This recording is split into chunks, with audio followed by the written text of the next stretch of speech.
Boom! We are live, ladies and gentlemen, boys and girls. Welcome to the Life as a Chad YouTube channel. And I thank all of you for being here, wherever you may be, and of course, however you may be listening. So, on this subject that we're going to discuss today, I've made several videos on, and I fully realize that it is controversial, especially with, I think, the average individual that would consider subscribing to a channel like mine. And that's okay. I've said many times that me doing this, my primary motivation is to put out information that I think is important, truth, reality, even if they, I mean, most importantly, if they are even hard truths. Okay. I don't want to give you guys soft lies or comfortable truths. As on Fresh and Fit, they commonly say that girls would much rather hear comfortable truths than uncomfortable lies. And that's just not what I'm going to do. And of course, that is with regards to presidential nominee, former President Donald J. Trump. So we're going to be reviewing an article, I believe it's from 538, about how Georgia turned light blue. And we're also going to be reacting to a Lauren Chen clip. She reviews some of her disagreements with Donald Trump. But before we get into any of that, I want to ask you guys to consider smashing that subscribe button, like, comment. You guys know the drill. Without further ado, let's get into this. So I'm going to start here. To me, it makes absolutely zero sense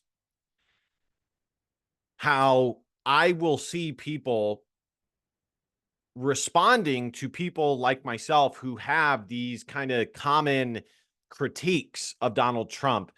And the common critiques are often surrounding not being conservative enough, uh, giving up too many concessions, and being far too willing to appease certain voting blocks and the Democratic Party for whatever reason, either to try and gain more votes or to try and appear nice and not confrontational and toxic and things like that. Whatever the motivation is, I think it's probably a combination of both. I think they are trying to win votes of certain voting blocks, but I also think that a major problem that the Republican Party has had for a long time now is being ashamed of some of their conservative beliefs. And what you need to realize is, and this is going to be the focal point of this video, is essentially what is conservatism.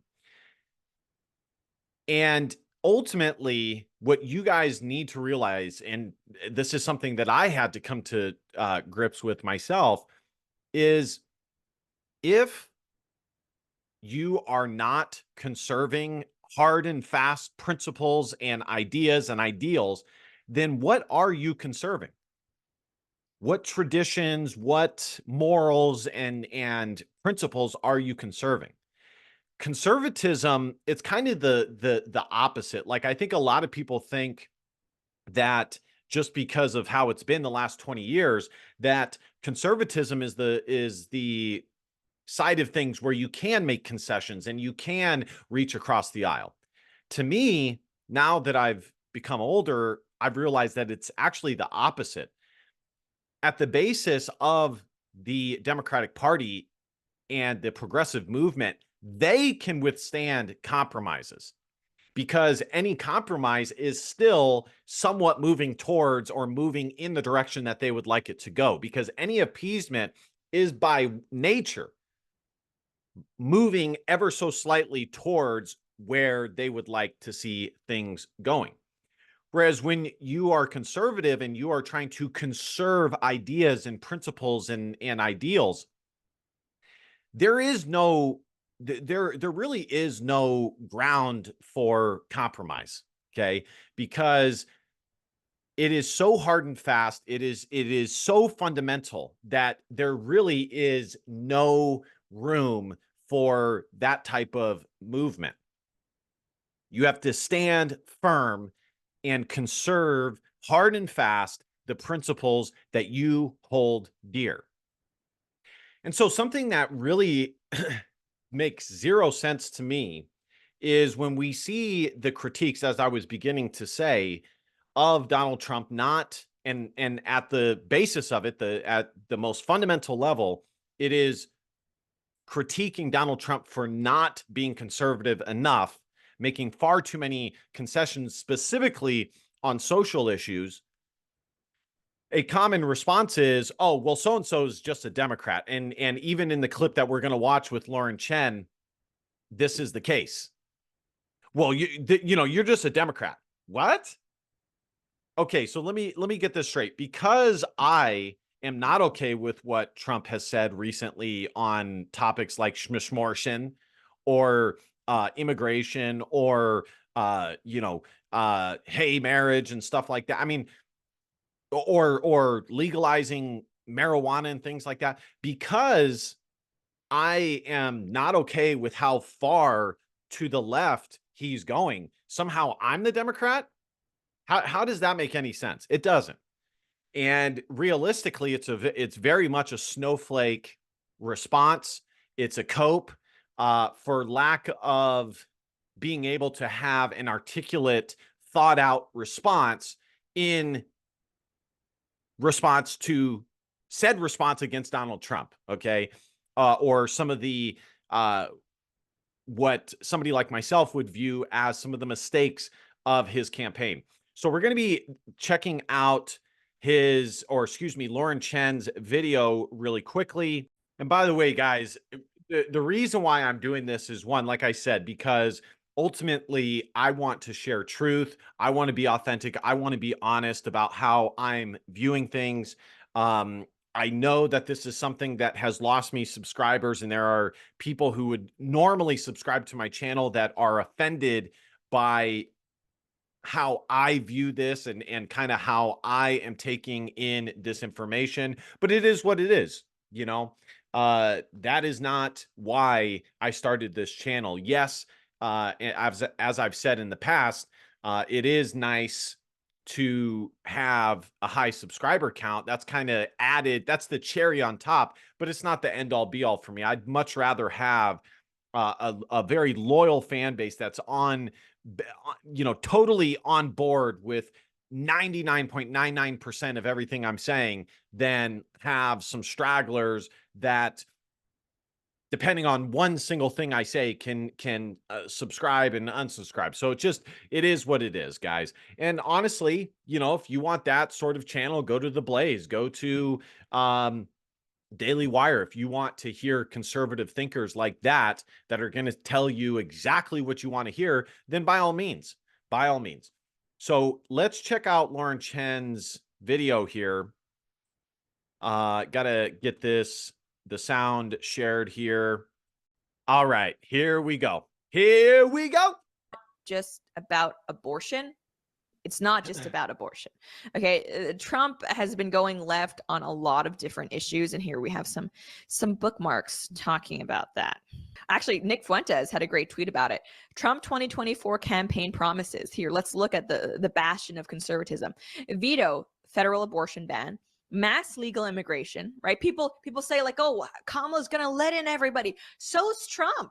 But the thing with Trump is that you won't need to try to go in illegally, because he's outright saying he wants to let in a lot of people. He's going to let in a lot of people. And I've even been arguing with so-called Republicans online. Well, we only care about the illegal immigration. Yeah, he is. And in his first term, he totally came up short in comparison to what he promised and what he said he was going to do in 2014, 2015, leading. Well, really, realistically, if you know the history of it, it would be 2015, the latter parts of his first campaign run, as he was kind of going all over the place. And it was, most people believe, and this has been reported, that his major shift in thinking was due to him reading a book by Ann Coulter on immigration, her very popular book about immigration. Make no mistake, guys, this is the single most important issue in our lives. By far, it is. Now, there's other issues that are very important as well, or ideas and ideals. One of them being feminism. That needs to be squashed and eliminated from society. But we're not going to be able to do that if we continuously have millions and millions of people pouring into this country with liberal undertones and belief systems from the country that they just left. That's totally a corrupt dictatorship country. It just is what it is. They leave there, they come here, and yeah, they might be socially conservative on certain things, but the bottom line is, I would say on a clip of at least 70%, they get here and they vote liberal, and their kids vote liberal. Their kids oftentimes vote more liberal than what their parents were, the second and third generation of immigrants. And they bring the ideals from their failed countries. So it is a huge issue that needs to be taken care of. Legal immigration is fine. What? Mass legal immigration is still a problem. Look at Canada, look at the UK, look at Ireland. This is not just about legal versus illegal. And if you think that that's the case, you're not paying attention. Most of the demographic change we've seen has been from purely legal immigration. Legal immigration is not less likely to suppress your wages. And if you're not aware, this is a common cope by neocons, including, and I'm not saying per se Trump is for sure a neocon, at least he once was not, but this is a common thing that neocons say, and Trump did say this, whether he's a neocon or not, stapling a green card to people who come here and go to school, whether it be a associate's degree, a bachelor's degree, or a graduate doctoral degree. Doesn't matter. Staple a green card on their diploma. And we've heard that from Turning Point USA and Charlie Kirk as well. And I'm sorry, I'm just not down with that whatsoever. Especially for, let's face it, what's going to happen is that you're going to end up letting in a bunch of low-skilled people. That's not going to be better for the economy. That's not going to be better for the housing market than, if they just snuck across illegally. Like, no, we should be talking about limiting the number of legal immigrants. Renewing Paul Ryan's corporate tax cut. Okay, I disagree with Nick here. Corporate taxes are still way too dang high. Still way too dang high. Israel, yeah, that's another thing that Trump has said. It's like, what happened to America first? He's gone on all these spiels. Yeah, what did happen to America first? Well, I think I know. It's not safe for YouTube to say it, but suffice it to say, America is not the country that's being put first any longer by the uniparty system, including Donald Trump currently. Can things change? Oh, possibly. Can Trump's campaign change? Possibly. Do I want it to change? Absolutely. This doesn't make me feel good to have to say some of these things. It doesn't. I don't revel in having to report these things. It sucks. It absolutely sucks. For lobbyist groups in front of the Israeli flag, talking about how, Americans stand with Israel. And if you don't, then we basically don't want you here. Bomb Iran based and staple green cards to diplomas, protect reproductive rights / abortion. Not only that, I will also add, although I did make a video critiquing Lauren Chen and her interpersonal intersexual dynamic views and her views on feminism, and essentially it was revealed that she is a low level feminist. Because a lot of conservative women, or purported conservative women, purport to be not feminist. They purport to be traditional women. But if you really get down to the nitty gritty, they are far more feminist than they realize. He's gone out of his way to disavow Project 2025, which is an actual honest to goodness conservative platform. Like, why are you doing honest all of to this? goodness? Like, who are you trying to get to vote for you? No one who would actually vote for you. In the chat, of course, Blood Cell 9, Lauren Chen, a Democrat? No. Me wanting the Republicans to be more conservative and more right wing and less like the Democrats does not make me a Democrat. Why is this like, why? Yeah, it makes no sense. How does that make any sense? But really what it boils down to though is, and I hate to say this, this exists both on the left and on the right. There are many people who think that they know what they believe in, but they really don't. And unfortunately, this is more apparent, I would say, or kind of like under the surface, more apparent in the right wing of politics because there's a lot of people who think that they're red pilled and think that they know the truth on things truly and completely. But in reality, if you were to really grill down their political views and ask them some of the things that Donald Trump has said, and what's the difference between a neoconservative and a paleoconservative, or a populist, or a reaction, a lot of these things they would have no idea. And really, what it boils down to is it becomes very tribal. Politics becomes very tribal. And this is nothing new. I'm not necessarily critiquing that as a whole per se, but it is. And people really don't realize just how flimsy their worldview really is. If they got any amount of pushback, they would likely struggle to be able to defend their viewpoints coherently and articulately. And that is an example of that. A guy like that is tribalistically because he thinks he is a conservative, or I'm assuming it's a guy. And then he calls Lauren a Democrat here just because he has a pathetic attempt at refuting what she has to say. And that's his way of coping. Why is it that when I say I want to support Republicans, but they're not conservative enough, automatically the assumption is, oh, so you must be like a Democrat? Like, no, I don't want to support the Democrats. I just want the Republicans to be less like the Democrats. Why is that Yes. so hard to understand? It's Oh not, my goodness. Lauren. It's not. Yes. And I just feel like this is a conversation we should be having now, because I feel like after a certain point, it becomes impossible to save a party. Very true. That is very true. And we're very close to that situation, Lauren. We're very close.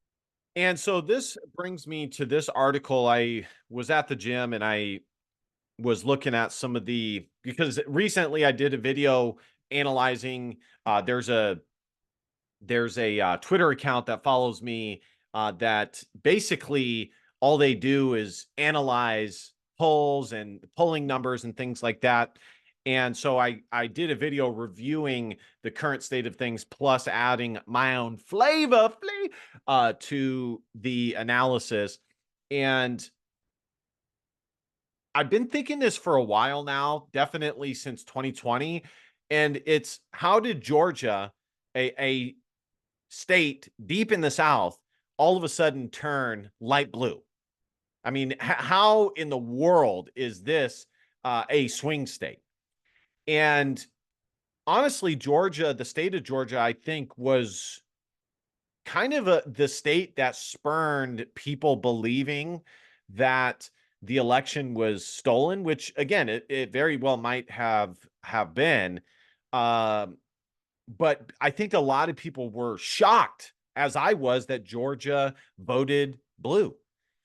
And so let's go ahead and read this article because it goes along with some of the things that we're talking about now in this video, and why it's so important to be honest about Donald Trump, and why we need to have an honest conversation about it. Because ultimately, guys, if Trump is not going to get it done, we cannot continue to just give our votes for free without any of these promises being fulfilled. So let's check out this article here, how Georgia turned blue. And then it says, and why it might not stay that way. In 2008, Barack Obama won about 47% of the vote in Georgia, a huge improvement for the Democrats from 4 years earlier when John Kerry received just 41% in the state. And with the Atlanta metro area booming in population, it seemed like a state that hadn't voted for a Democratic presidential candidate since 1992 was about to turn blue, at least purple. Purple. But it didn't. Instead, Georgia was stuck in a swing state in waiting status. Obama dipped to 45% in 2012, and Democrats seemed capped at exactly that number.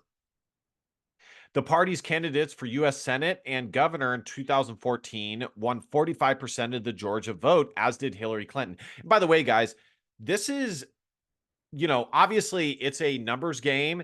And of the two parties, even though I believe it's a uniparty system, the Democratic Party is far more likely to flip states than the Republican Party.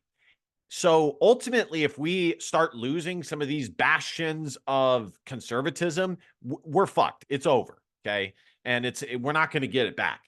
So now obviously Trump kind of turned the tide and was able to, I guess, momentarily get some states back involved that maybe were off the board, off the table for the Republican Party. But still, let's see.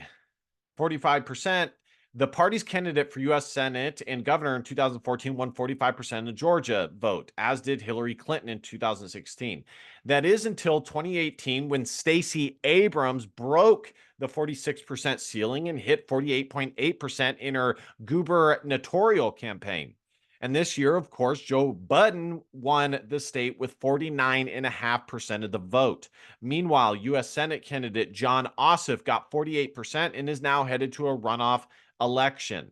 Georgia's special election for its other U.S. Senate seat is also headed to a runoff, with the combined total for the Democratic candidates at 48.4. So how did Georgia go from light red to blue, or at the very least purple? The answer is pretty simple. The Atlanta area turned really blue in the Trump era. Again, the Atlanta area turned really blue in the Trump era. And again, you can thank immigration for that. And of course, people fleeing other super liberal states and moving to Georgia. Definitions differ about the exact parameters of the Atlanta metropolitan area, but 10 counties are part of a governing collaborative called the Atlanta Regional Commission. Almost 4.7 million people live in those 10 counties, or around 45% of the state's population. Until very recently, the Atlanta area wasn't a liberal bastion. There was a Democratic bloc that long controlled the government within the city limits of Atlanta, and a Republican bloc that once dominated the suburbs. So basically, middle-class white schools in the suburbs likely voted conservative, and the more urban area voted Democrat within Atlanta, and whose rise was chronicled in historian Kevin Kruse's 2005 book, White Flight: Atlanta and the Making of Modern Conservatism.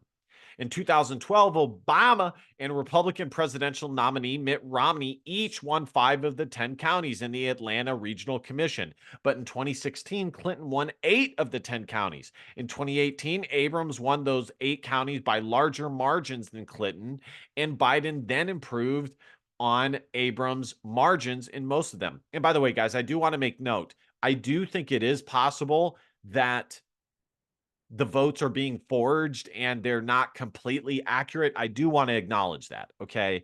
But still, two things can be true at once. A lot of what this is saying can be true, and the fact that they are faking votes can also be true. The answer is probably somewhere in the middle. For example, Romney carried Gwinnett, an Atlanta area suburban county that is the second largest county in the state, by 9 percentage points in 2012. But then Clinton won there by 6 points in 2016. Abrams won by 14 points in 2018. And this year, Ossoff won by 16. And Biden won by 18. Likewise, in Cobb County, another large Atlanta area suburban county, Romney won by 12 points in 2012, but then Clinton carried it by 2, Abrams by 10, Ossoff by 11, and Biden by 14. We'll come back to Biden doing slightly better than Ossoff and what that might mean for the runoffs. So, wow, unbelievable.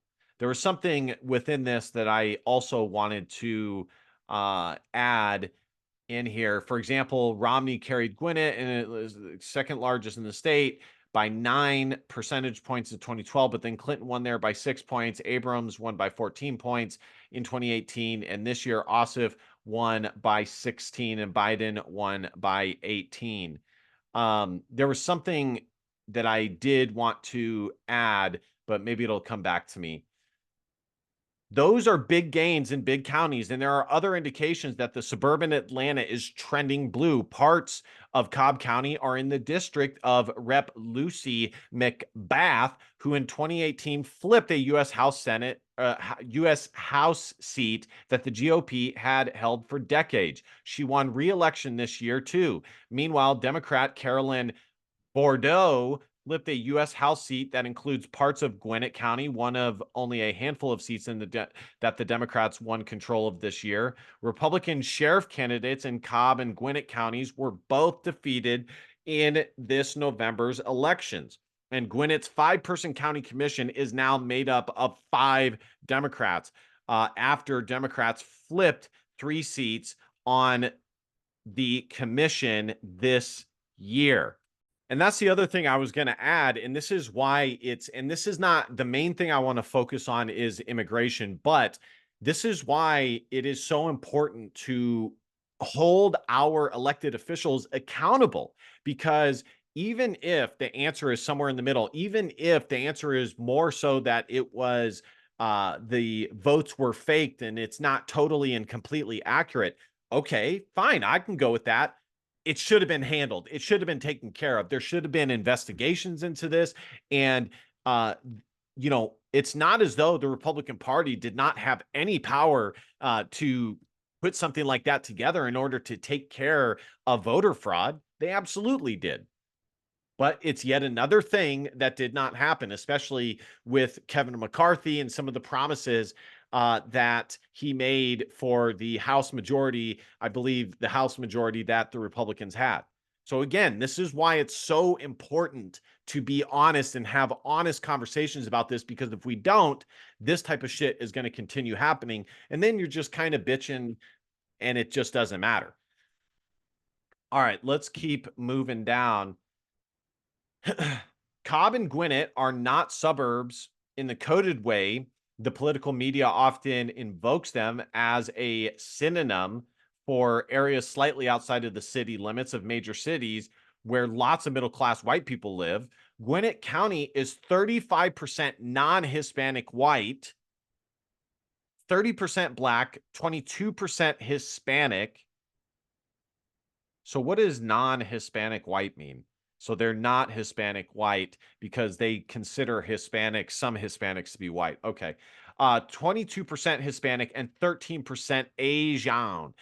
Cobb County is 51% non-white, non-Hispanic white, 29% Black, 13% Hispanic, and 6% Asian.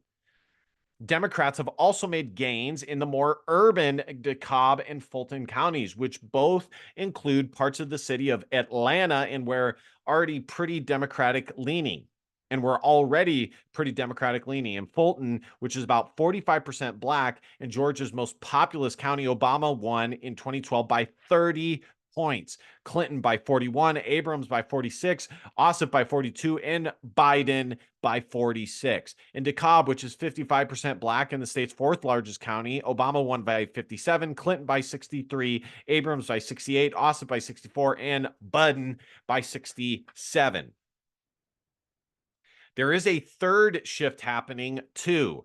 Democrats are losing by less in the more conservative-leaning exurban parts of Atlanta. In Cherokee County, Georgia's 7th largest county and one that is nearly 80% white. Obama lost by 58 points, Clinton by 49, Abrams by 46, and Biden by 39.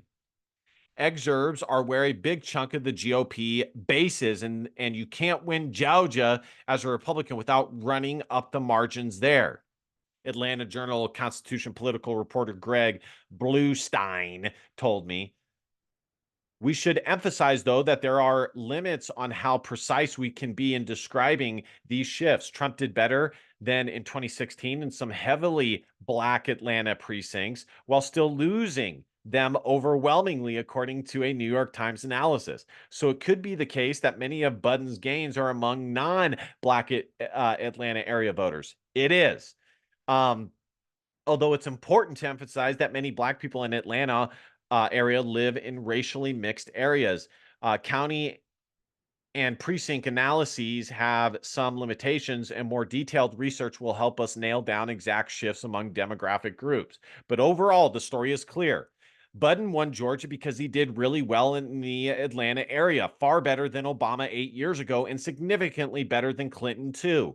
Budden won about 65% of the two-party share of the votes in these 10 Atlanta area counties, up from Clinton's 59%. He also gained in the other 149 Georgia counties, meaning Trump lost the white vote in the other counties that he had once had before in 2016. He lost it. And why? Because he was not giving the proper attention to his base. And this is something that Ann Coulter and many conservative pundits have pointed out. Well, not many, but some of the halfway honest conservative pundits have pointed out that if you want to be successful as a GOP candidate, you have to dominate the white vote.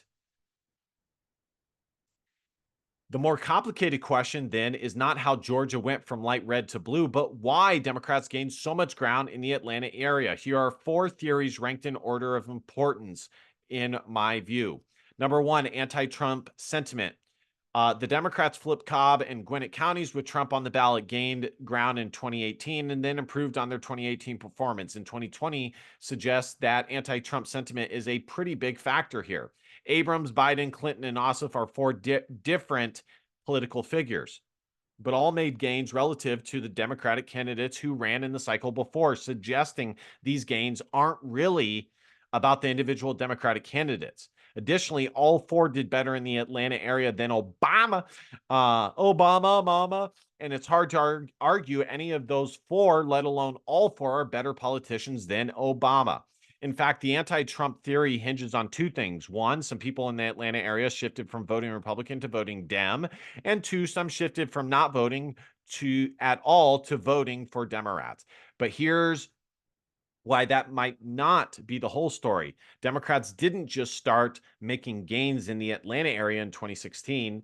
The Atlanta area is getting more liberal. We're going to emphasize this point here, guys. This is it right here. From the 2004 presidential election to the 2012 election, Democratic margins grew by double digits in 9 of the 10 counties that make up the Atlanta metro area. Remember that Obama did much better than Kerry.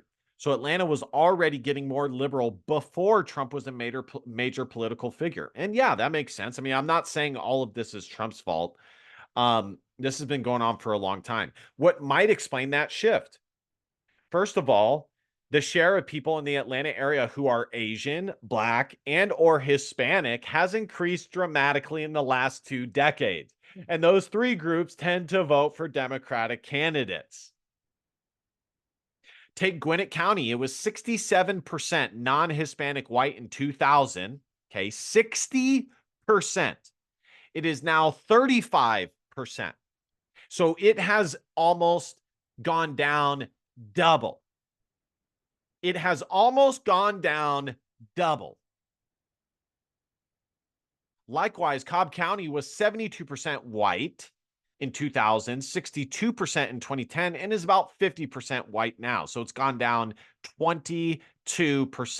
In part because of these changes in the Atlanta metro area, the share of the voting eligible population in Georgia that is white dropped from 68% in 2000 to 58% in 2018. This is why immigration is so important, guys. This is why, right here. Demographic change is likely a big part of the story, combined with higher participation from some of the faster growing groups. Tom Boner, who runs a Democratic leading political data firm called Target Smart. Secondly, the Atlanta metro area is one of the fastest growing in the country. It's got a pretty strong job market that is drawing people. So they likely came from liberal states moving to the booming economy of the Atlanta area. because Georgia is not completely liberal. Uh, they still have some good tax policies. And so there are still advantages for some businesses to being there. Thus, people have been fleeing some of the super liberal areas like California and New York, and they have gone to Georgia or Arizona or Texas. Existing white voters are being replaced by younger whites and out-of-state transplants who are more progressive, said Bernard Fraga, a political scientist at Atlanta's Emory University who studies voter turnout. It's hard to precisely quantify these voting shifts caused by demographic and population trends, and really hard to determine if they would have happened in a world without Trump. But at least one Georgia Democrat has been saying for years that the party could turn the state blue by courting recent transplants and the growing population of people of color. So that's it, guys. And then it also says Stacey Abrams had a playbook for turning Georgia blue. It's much of the same. Abrams won 1.9 million votes, almost doubled the 1.1 million votes of Georgia's 2014 Democratic gubernatorial nominee. Biden won almost 2.5 million votes compared to Clinton's 1.9. So there you guys have it, guys. Immigration is very important. And this is why we have to keep fanning the flames and get Trump to listen. We just do. This says Joe Biden might have had a unique appeal. I don't think that that's the case. That's probably the worst. So there you guys have it, guys. I mean, I've done multiple videos now with evidence to suggest that it's not all positive. It's not all roses. There are some major things that need to be discussed, major problems that need to be addressed. And I for one, am not going to continue giving my vote out for free. I'm just not going to do it. Doesn't mean I'm going to, be like some of these other people who stop and then they end up voting liberal. I will never vote for a Democratic, or I can almost say 99% sure that will never happen.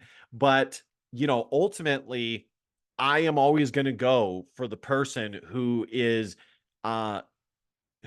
reflecting my interests the most as a Christian and as a white man. And that's all there is to it. As an American, as somebody who loves this country and wants to see the best for this country, I mean, there's no other ways of going around it. And again, at the end of the day, guys, you need to ask yourself, especially if you are, like me, a Christian white man, you need to ask yourself, what are you interested in conserving? Do you care enough to conserve it? Because if you don't, then why even vote in the first place, let alone have a super hard opinion on the matter? But if you do care, then you should give yourself a self-critique and really ask yourself, are some of these things that are being said the right thing? Are these things in line with what I believe? Is this person going to carry out and express my worldview the most?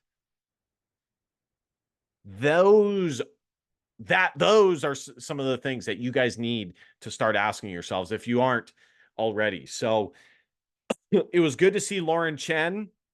She's gone from my shit list up a little bit higher after the video I did exposing her as a feminist. But I do, one thing, and I even said this way back when, one of the things about Lauren Chen that I will respect is I do think that she is somebody who does care about truth as well. And she's not somebody who only cares about what team she's on and stuff like that. She wants, I can say this from what I have seen, which admittingly in recent years is not a ton. And I tell you guys all the time, you shouldn't watch female creators.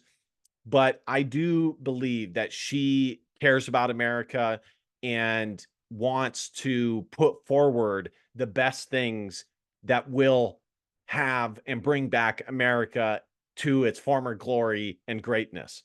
So, hat off to her for that. All right, guys. Thank you guys so much for watching. Let me know what you guys think in the comment section. Is this a crack of shit? Is 538 totally off base? Is Life as a Chad totally off base? Let me know what you guys think in the comment section. And at the very least, like, comment. I already said that. Definitely hit that subscribe button. And last but not least, DBAP, don't be a pussy willow and facts our feelings, because your feelings just don't matter. I love you, King. See you guys next time. Christ is King. Peace.